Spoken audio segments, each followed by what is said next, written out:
Okay, folks, the holiday seasons are now upon us. If you've ever wanted to have old-time radio, then you better make a beeline to the oldtimeradiodvd.com website. Place your order today. You get extra bonus 127 cereals. These cereals sell for $4.99 on eBay and even higher on Amazon. So that's over $600 just for the cereals alone that you get, plus all the old-time radio shows and bonuses that were included there with the original. So don't be wasting time. Go to oldtimeradiodvd.com today, place your order, and get this wonderful collection for you, your grandparents, your mom and dad, whoever. It's well worth the $85. That's right, it's ridiculous. Go to oldtimeradiodvd.com today and place your order. You'll be glad you did.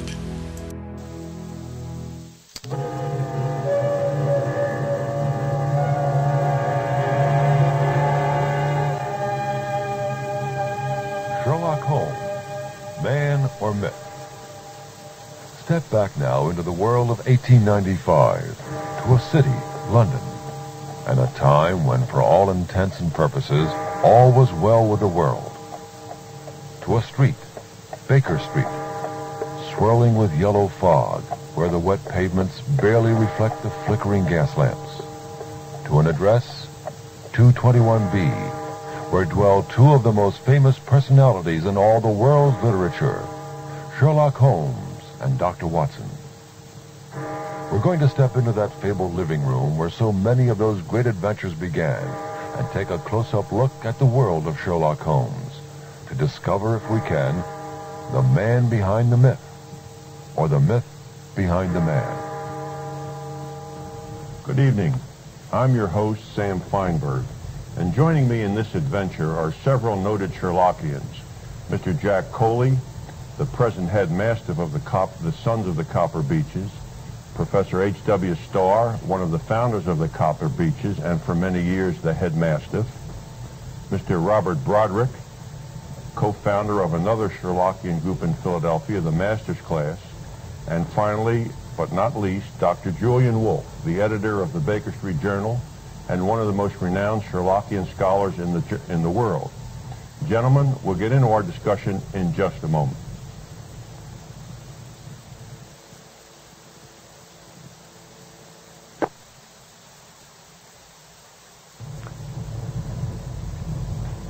Gentlemen, could each of you tell us why you think the phenomenon of Sherlock Holmes started and why it continues to hold the attention of thousands of people all over the world?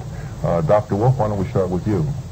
Well, there have always been a lot of people interested in Sherlock Holmes, but when the present interest became so great, what crystallized, so to speak, it was in the early 1930s, and there several things happened at that time which tended to bring it out into the open. The first thing was Christopher Morley's formation of the Baker Street Irregulars.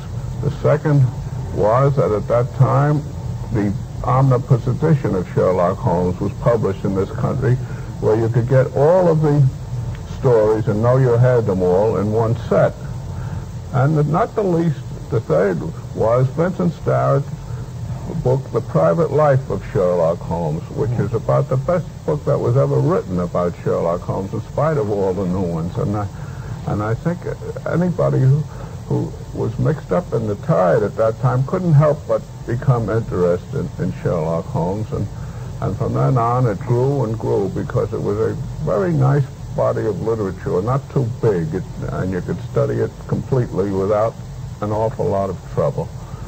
And that's about it. And since then, we've had it. We've had it. Of course, it's grown a lot. The literature has grown a lot. It's grown a lot, but see, the interest has always been there. They talk about it, the revival of interest. It's not a revival exactly. It's always been there, but just we've had a lot of books, and everybody's trying to cash in on the deal.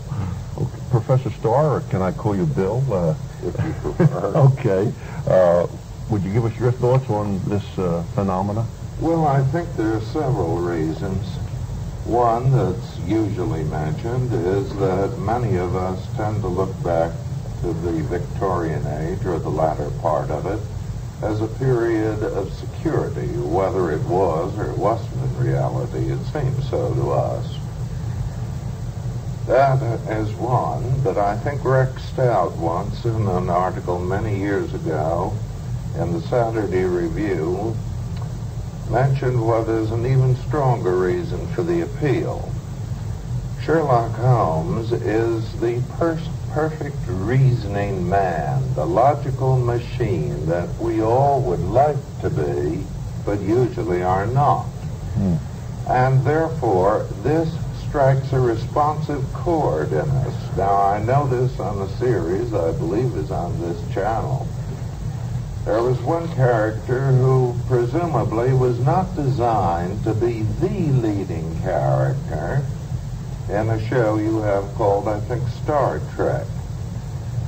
I think he goes on the name of Mr. Spock, and he is supposed to be a logical machine. Well, oddly enough, among his fans, I have heard, he has become extraordinarily popular. Well, therefore, I think that is one of the reasons. It's an interesting analogy between a modern-day character and the one of Sherlock Holmes. There are parallels. Right. Jack, could we hear your opinions of the phenomenon? All right. I'll second the motion very heartily on what Julian and Bill said, because there's certainly very strong reasons for it. I think above all, though, is the fact that nowhere in literature, to my knowledge, are any two characters so real, so three-dimensional, so vivid. Furthermore, they grow and develop throughout the stories. You don't get introduced in the first book to a person as you do in most series. You know 95% of what there is to know about them. If you can take, I'm not going to mention others because it might be embarrassing. Right. But in most cases, you meet the detective, and if you read 50 more books by the same author, and this is frequently possible, you might add 5% to your knowledge, and that's it. And the Holmes stories, as you go through the stories, with each one, you learn a new facet of Holmes' character, a new facet of Watson's character, perhaps, or the relationship. You're well into the stories before you even know that Holmes wasn't an orphan when his brother Mycroft suddenly pops into view. Right. And not only in the stories, but in the introductions, you had this wonderful setting, the little discussions, the facts, the shows of virtuosity in the science of deduction that have, in some cases, nothing directly to do with the story, but add so much to them. I've caught myself, and I think the others here have probably done the same thing sometimes, late at night when it's too late to read a whole book or even a long short story, just skimming through a few of them and reading those little marvelous little introductions and getting that fresh feeling every time from them. There's an ambience that comes out in those introductions, which is really marvelous, and you can keep coming back to, Right. as I've often done. Bob, could we have your thoughts on it? The period, the late Victorian, early Edwardian times, it's so fascinating, and it's escapist. For us, it's an era that we can go to that seems secure, and the means of transportation that were used are fascinating. The foods that they ate, the dress, the clothing, the style of living, all these things I think combined are like magnets that attract you to read the literature and to enjoy it, especially the Sherlock Holmes himself. He's the supreme thinker, sharp, and also a Basil Rathbone, the series that this channel shows. He was such a superb actor that he himself would be a vehicle to attract you to these stories and to find out and want to know more about them. Dr. Wolf, you alluded just a moment ago to the Baker Street Irregulars, and many people are curious as to the origins of the Irregulars and how it got started, and you touched on that. I wonder if you could just tell us a little bit more about it and some of the personalities involved. Well, the first thing is, Christopher Morley was a great man for starting clubs, and most of them lasted a very short time. Now, he always had an idea to start a club, and he used to have luncheons with his friends and colleagues, and none of the clubs that he started lasted very long. For instance, the 3 Hours for Lunch Club and the Grove Plaza Club and several others. But the Baker Street Irregulars caught on because at that time he edited a column in the Saturday Review of Literature, and he gave them publicity.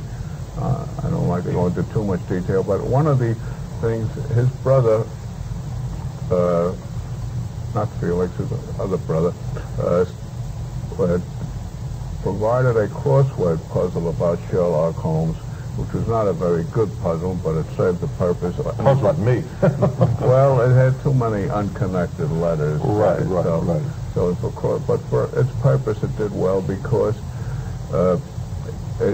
Chris Morley got to be distressed. So many people were considering themselves members of the Baker Street Irregulars that he decided all those who had solved the puzzle properly could become members, and that was the origin of the group.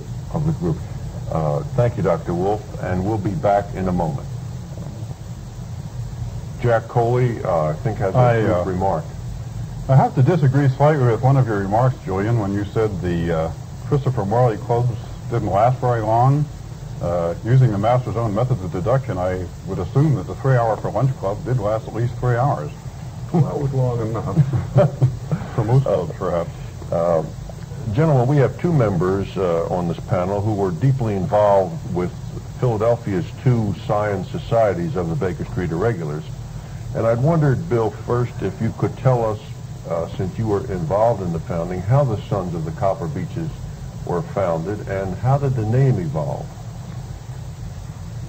At a New York meeting in 1947, as I remember, Edgar Smith, who was then running the Baker Street Irregulars, pointed out there were a good many people from the Philadelphia area who were much interested in Holmes and suggested we should have a science society. And Carl Anderson and I, who were present, and I think Jim Montgomery, immediately decided to do something about it. And it took us a good many months to make the immediate decision, because on, I believe, December 7th, 1947, we met at Shoyer's restaurant in Philadelphia. And there were several suggestions as a name for the club, the Tankerville Card Club and others. But there was one story which did mention Philadelphia, which had not been used by any other science society, as the Scourers in the Valley of Fear had been out in California. And that was the adventure of the Copper Beeches. Also, I'd bought a house that had a copper beech in front of it. And so we decided we would call ourselves the Sons of the Copper Beeches. And fortunately, we have no appropriately named ladies' auxiliary. It's a great name if you don't drop the middle word. It requires careful pronunciation. Yes. Bob, you are a co-founder of the Master's Class, and if I might mention, it is a younger Sherlockian society, and I only use that term because it's true. Yes, Can you tell us how it came about? Sam, it's a younger society, and it came about because simply the Copper Beeches had such a long waiting list. If they do maintain a list, I don't know where they keep it, but we had a great deal of difficulty in getting through to them. And then we corresponded with Dr. Wolf, the Home Office in New York, and Dr. Wolf suggested starting our own Seeing Society. And we were all for this, and my dear friend Norm Whitaker and I got together. And we went through the canon looking for an appropriate name, and we came to the story of the Priory School, and it dealt with students and the Master Holmes. And we considered ourselves to be students.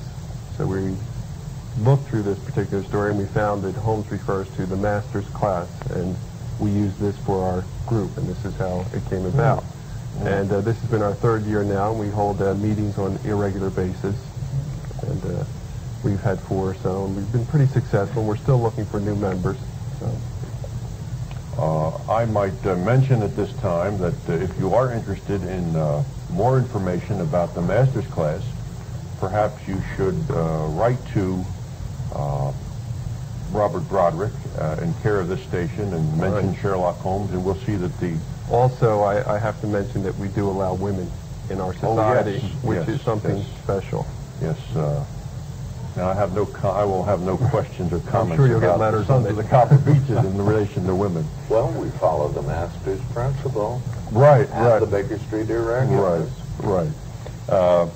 We've been talking here about Sherlock Holmes, and we almost act as if he were a real person.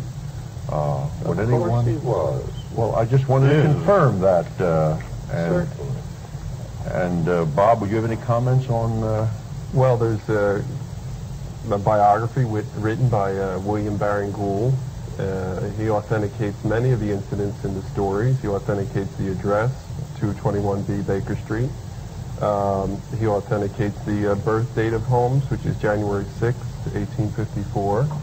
And this is also a big day for our group that we celebrate the birthday. And my feelings are that if the man's death hasn't been reported yet, so he must still be living, and he must have been a real person. And so eminent. None of our I'm sorry. none of our leading newspapers or magazines have published the death of Holmes. And so eminent a personage would, of course, have been reported in papers like the London Times and the New York Times. So obviously, he is living in Sussex and well and keeping bees. Gentlemen, was there or who was the real model, or who was Sherlock Holmes really? And it's a kind of I'm asking three questions at once, but Jack, would you care to elucidate? I think he's to some extent a composite. The one single model, if you have to go back to one, and Doyle himself has mentioned this, was Dr. Joseph Bill at Edinburgh Medical School, who not only had the appearance, he's obviously the model for Doyle's literary description of Holmes, although the artists have made some liberties of their own, and quite acceptable and justifiable ones, I think. But he actually made the same sort of deductions on his clinical patients, to the amazement, delight, and sometimes frustration of his students, that Holmes did with his clients. And certainly there's a bit of Doyle himself in Holmes, but certainly Bell, and I guess a splash of Doyle, and from then on it thins out into minor strains of others he met in his travels. I have only one objection to make. Jack, you should not have said Doyle. You should have said the literary agent, because we know he merely edited and occasionally revised Watson's manuscript. Quite right, Bill. Quite right. And for this model, we could also perhaps add to it Adrian Doyle, Doyle's son, of the literary agent. He suggested that Doyle might have used as a model his secretary. The name escapes me right now. Does anybody recall? No, I think he was the fellow's name was Watson, and I think he used him. No, it wasn't Watson, but he used him as a model for Watson, is my recollection. Unless I'm.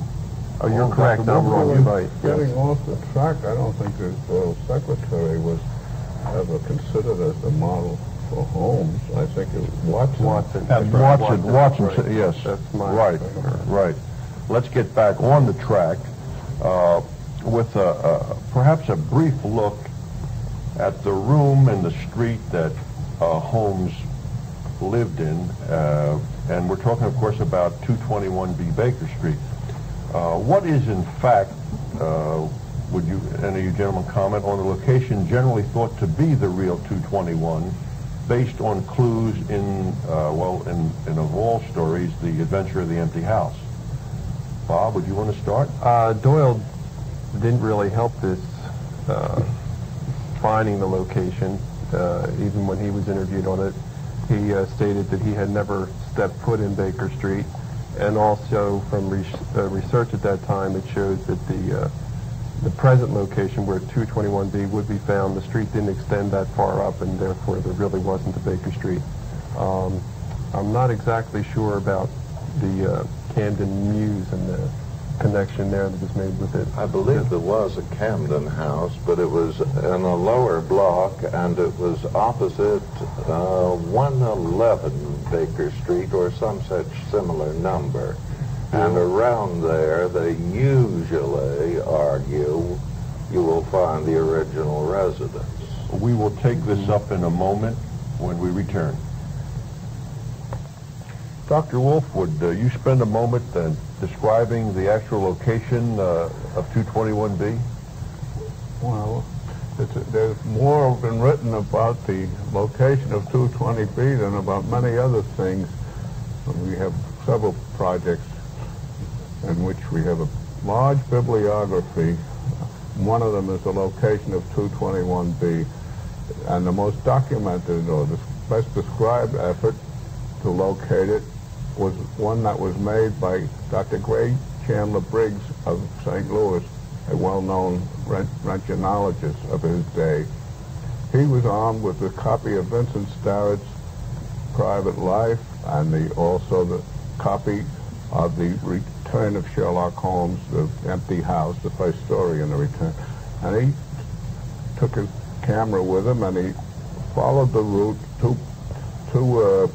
described by the Watson in the Return, in which Sherlock Holmes and Watson proceeded down a lot of dark alleys and turned corners and finally ended up at a house, and they went up the back stairway, and the house was empty, of course, to fulfill all the conditions. Right. And Holmes lifted the window shade and said to Watson, "Where do you think we are?" And Watson said, "Surely we are in Baker Street."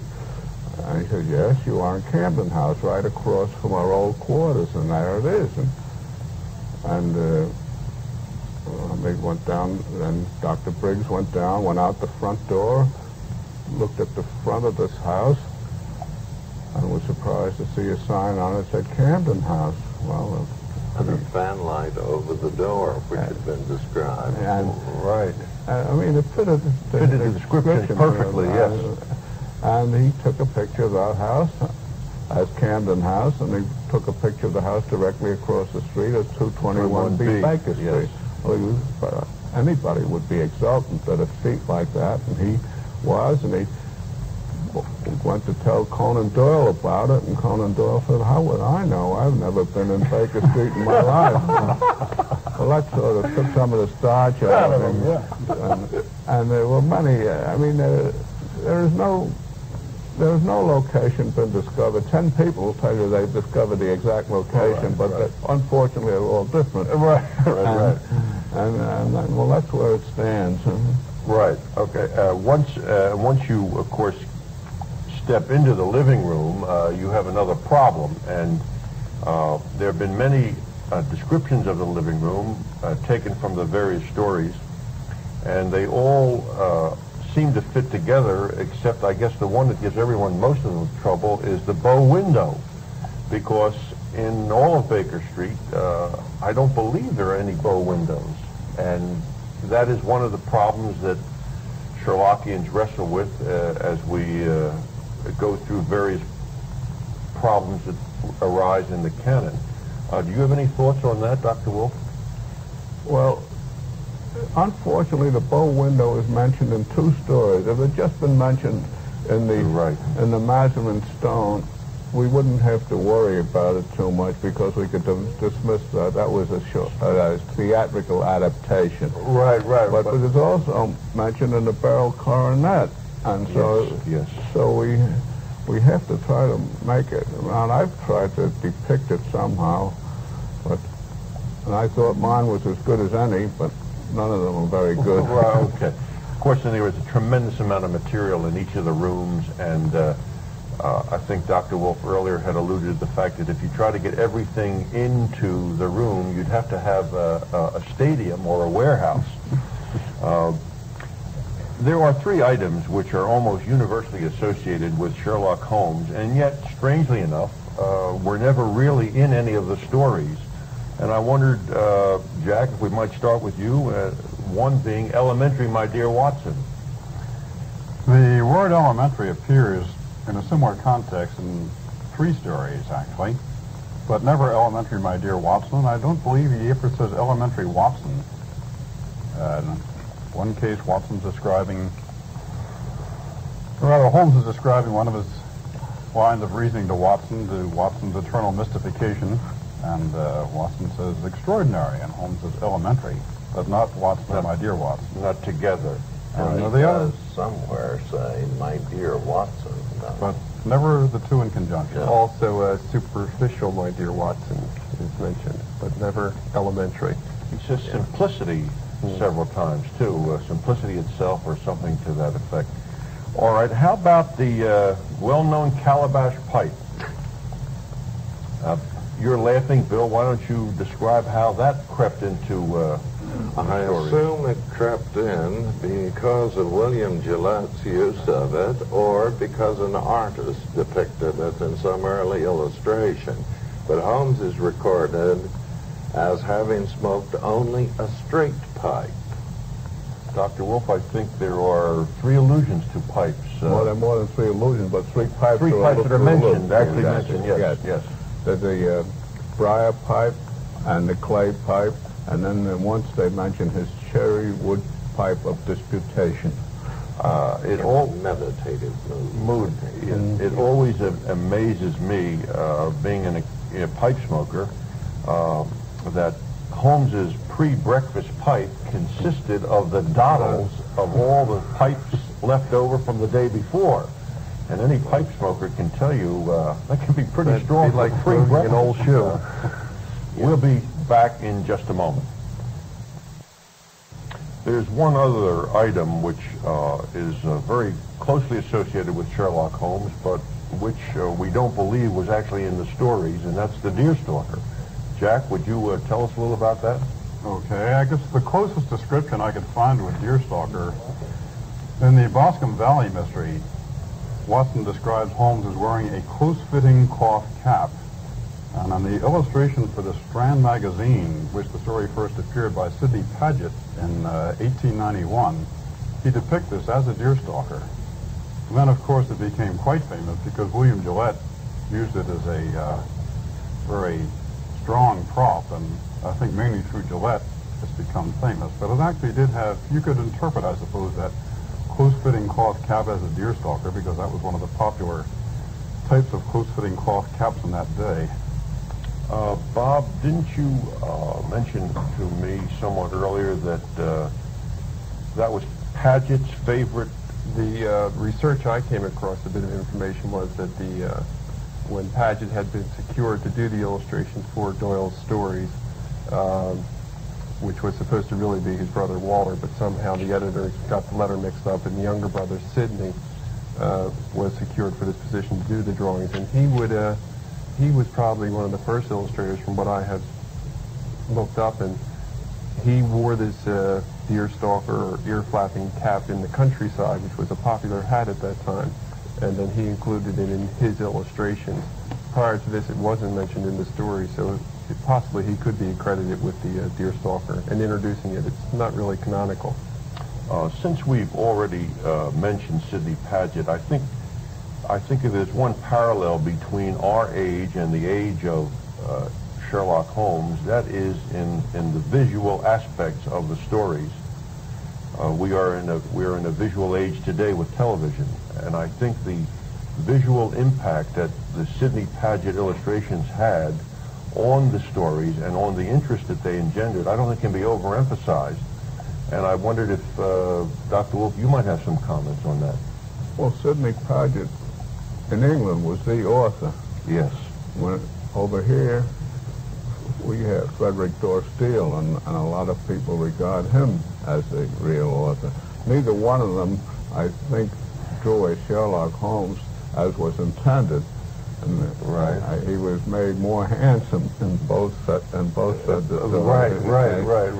In fact, I believe that Steele used Gillette as his model, and that's why people who comment how much Gillette looked like Sherlock Holmes don't realize it was the other way around. Right. Bill, Well, Steele gave Holmes a little more hair than Paget did. yes. Paget shows him as thinning rather badly. Right. As I do, and even worse. Right, or look at me. But it always has struck me, particularly about the transition from Paget to Steele, is the romanticizing of Holmes. In the earlier Paget drawings, he's a he doesn't look as romantic as he does in some of the steel drawings, but I guess that Doyle commented that didn't hurt because that helped get women to read the stories. I think on Doyle's description, it's so vague, really, that he really left the door wide open for most of the illustrators to come. And he left an awful lot to the imagination, and this is part of the magic with the drawings. Does anyone here, can anyone here quote or come close to quoting the description of Mr. Holmes? He mentions he had a high, rather penetrating voice, and as Yes. far as I know, that idea has never been taken over by any actor. Right. None of the actors, of course, have a high strident voice, but the only other physical description is, if my recollection serves, is that he was tall, excessively lean, over 6 feet, and made to appear taller, had a hawk-like nose and a determined chin, as I was in Study in Scarlet, I believe. His physique is more closely described because you're told about his boxing ability. Yes, And right. you can tell that he was a man who used a straight left and a right cross. Right. Rather on the Gene Tunney style of boxing, but much leaner than Tunney. The very interesting part of his description in Starrett's Private Life, the first edition tells where his mentioned about his penetrating gray eyes, and he said that is the only place in which we are told about the color of his eyes. But I think it was J. Finley Christ who compiled the directory of Sherlock Holmes. He found 4 other places where they made, and none of them found out in one story. And that was in the Sign of the Four, where he's described of having black eyes, and the reason it is not noticed is because it was the old sailor which was Sherlock Holmes in disguise, came in and Watson speaks about his penetrating black eyes. Well, maybe he used contact lenses. Yes, I wrote that up, in which several articles had been invented by Sherlock Holmes, and I decided he had also been, among other things, the inventor of contact lenses, and also the long playing record, because that was used in the Mazarin Stone. Yes. I have another theory about the Mazarin Stone, and that is he was the first hi-fi buff in the world, but because I doubt if you found a hi-fi recording in those days. Well, it may be something I will write one day. All right. When we, it's just a step from talking about the illustrators to the actual portrayers of Holmes and Watson on the screen.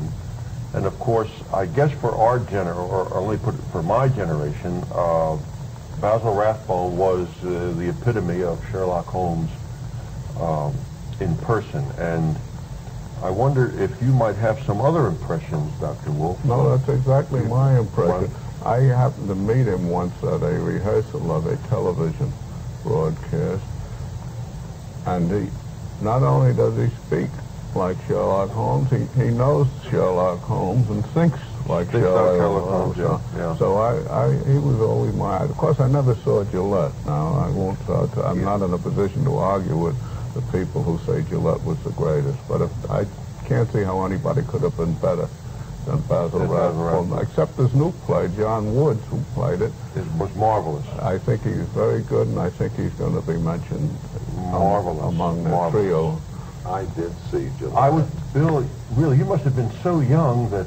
I was youngish, distinctly, but let's not go into my exact age. But I do remember him rather vividly.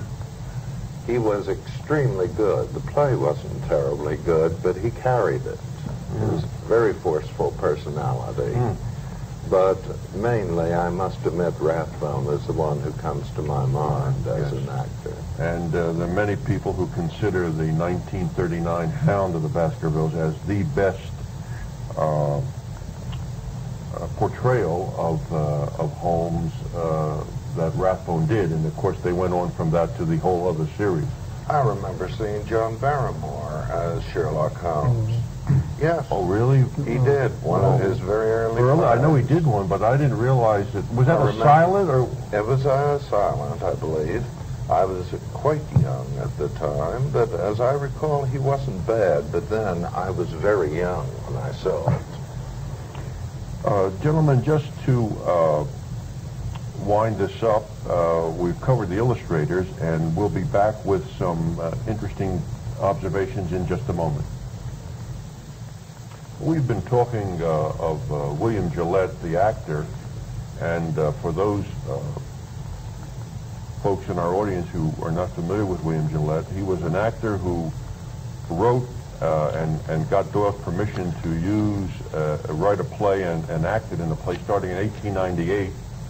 And he performed in this role until he started his farewell performance in 1929 and amassed a large sum of money in portraying the role of Holmes, and built himself a castle on the Housatonic River, complete with his own railroad.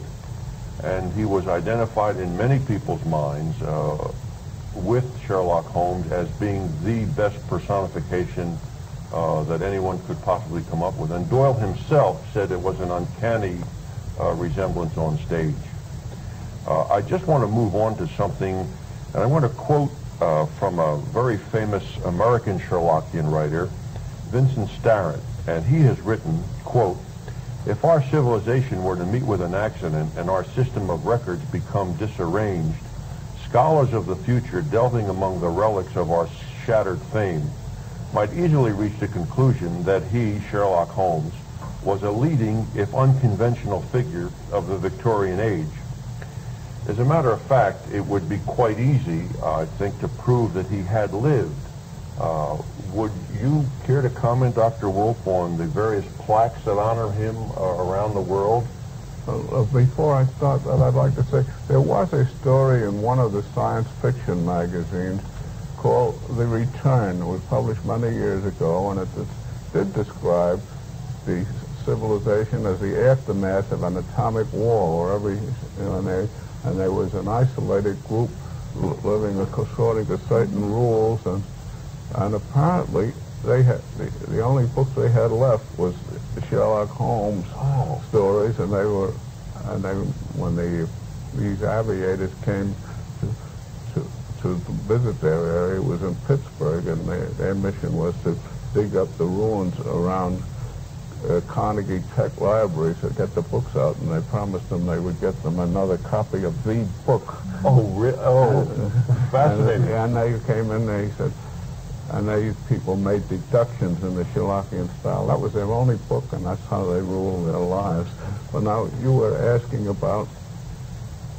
Well, asking about the plaques, the honoring... Well, there are several of them. The most famous one, I think, may be at the Reichenbach Falls, but the others preceded that was the one at the Criterion Bar where Watson met young Stanford, which resulted in what we have. Right. And then there's another at St. Bob Hospital where Watson met Sherlock Holmes, which resulted in their rooming together. And the famous line, of course, you have been in Afghanistan, which is carved into the plaque. Plaque, yes, yes. Actually, we should also mention that it's so easy to believe in Sherlock Holmes because he still gets letters written to 221B Baker Street. And Jack, would you comment on some of the interest that's engendered in people throughout the course of years? I can't name the organization, but someone has set up to answer these. Abbey Trust. Right. Right. They've assiduously answered all of these letters and helped to keep the thing alive, and they've done a very noble job of this. A little sidelight to that, I gather, whether this is still true today, I'm not sure, and it probably is, but quite recently, they checked with the London police force for the most frequently asked for address, and it turned out to be 221B Baker Street. Strangers in London asking the bobbies how to get around. Amazing. I just thought we ought to mention for a moment the tremendous upsurge in interest in Holmes over the past just 18 months. There's been of course, a very successful Broadway play. There have been a number of books. There's a book called Naked is the Best Disguise, The 7% Solution, which has been on the New York Times bestseller list for over 30 weeks. And of course, last but not least, is really an incredible volume called The World Bibliography of Sherlock Holmes and Dr. Watson, which only includes items up until 1972 and is going to have an appendix published. And only up until 1972 it contains over 6,000 items. And it's just, if you are interested in Sherlockiana, I guess it's a must. It's got everything that you could possibly imagine and more, including the fact, which is what I learned through perusing this, that in 1937 NBC had been doing some experimental television in New York to show that it was feasible, and the first thing that they did was a Sherlock Holmes story called The Three Garridebs. And Jack, will you tell us why you think it was The Three Garridebs? Well, The Three Garridebs has one great plus going for it as far as the early days of television go, and that is the scene is so confined. It takes place first in the Baker Street lodgings of Holmes and Watson, and secondly in the room of Mr. Garrideb, and nowhere else. So it's a very convenient one for the group to put on with the minimum of scenery and fuss. Incidentally, Sam, I couldn't help but notice, do you always buy books to match your jacket? No, I don't. I'm just not quite aware of that. We'll be back in just a moment. We've just, of course, been mentioning this incredible tome called The World Bibliography of Sherlock Holmes and Dr. Watson, and it's written by Ron Burt DeWall, or compiled by Ron Burt DeWall, and he's done an incredible job. And I just was looking through this for a moment, and it's really fantastic to think of some of the languages that the Sherlock Holmes stories have been translated into. Here is a language called G-U-J-A-R-A-T-I, which if any of you will try to pronounce. Here's another one called Canarsie, K-A-N-A-R-E-S-E. That couldn't be a Brooklyn Well, I know there's a dialect. to speak different Canarsie, but I don't think that's okay. Here's another one called Telugu, T-E-L-U-G-U. Another one called Urdu, U-R-D-U. So the Sherlockian interest goes around the world. And again, this is an incredible piece of work by Mr. DeWall. I don't want to go too much further without mentioning what I think is an indispensable magazine for anyone interested in Sherlockiana. It is the Baker Street Journal, and it is edited by Dr. Julian Wolfe. And if you are at all interested, we will give you some information where you may write for a subscription. But I urge you, if you have any interest in Sherlock Holmes, to subscribe to this. It comes out 4 times a year, and I can tell you when it comes to my house, I have very great difficulty doing anything else until I get through it. We've come in this program, we've discussed many aspects of Sherlock Holmes, but we so far have really not said too much about his great sidekick, Dr. John Watson. Bob, would you want to comment on that? Well, Dr. Watson is the ideal companion, the ideal friend for all of us. And this is something special in this relationship. And the model for Dr. Watson was the secretary of Doyle. And it's like Boswell and Johnson. Without the two of them, it wouldn't be the magic there. I don't think we'd have the interest we have in the stories. Bill?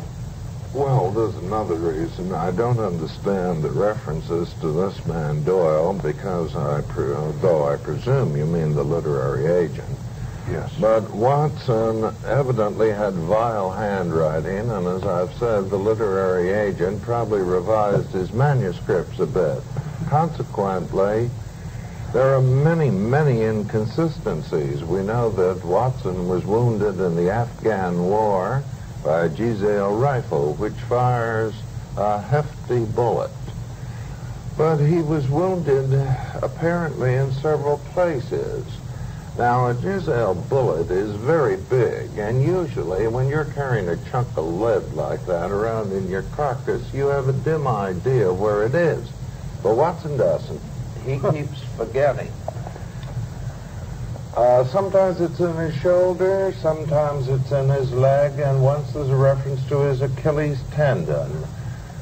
So there is a compromise. We know his orderly threw him over his pack horse to take him out. He might have been knocked senseless by a shoulder wound and therefore thrown over a pack horse. And if so, he presented a target so tempting no Afghan could refrain from firing. And out of delicacy, therefore, Watson might have said that his old wound in his leg throbbed. Oh, okay. We'll leave his wounds at that. I think we should also, of course, not conclude or finish any program about Sherlock Holmes without a mention of the infamous arch-villain, Professor Moriarty. Dr. Wolf, would you comment? Well, Moriarty gets a lot more attention and more notice than he really should have. After all, his part in the stories is very small. And in fact, some people have been bold enough to suggest that he was an invention of Holmes's because nobody ever saw him. There's one brief place in the Valley of Fear where Inspector McDonald said he went to talk to him. But outside of that, the only knowledge we have of him is when Holmes tells Watson all these terrible things. And Watson, in one story in the Valley of Fear, he knew him. He was, but in his last bow, he didn't know. You're right. In the final battle, he didn't know him at all. And so Moriarty's history is a very, I should say, crooked one, I suppose.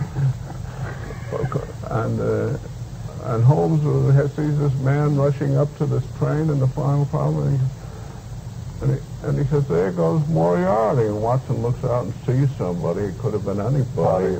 But of course, and you're right. He is only mentioned in two stories, and in one he's just really mentioned. No, he's mentioned in 3 or 4. Just I'm sorry. For instance, in The Missing Three-Quarter, he says, "If I ever saw a man fit to take the place of the late..." Oh, Moriarty. I see. There are a couple of other places like that yeah, mentioned in passing. But these are the two where he seems to play a big part behind the scenes. Okay. Watson was easily confused anyway.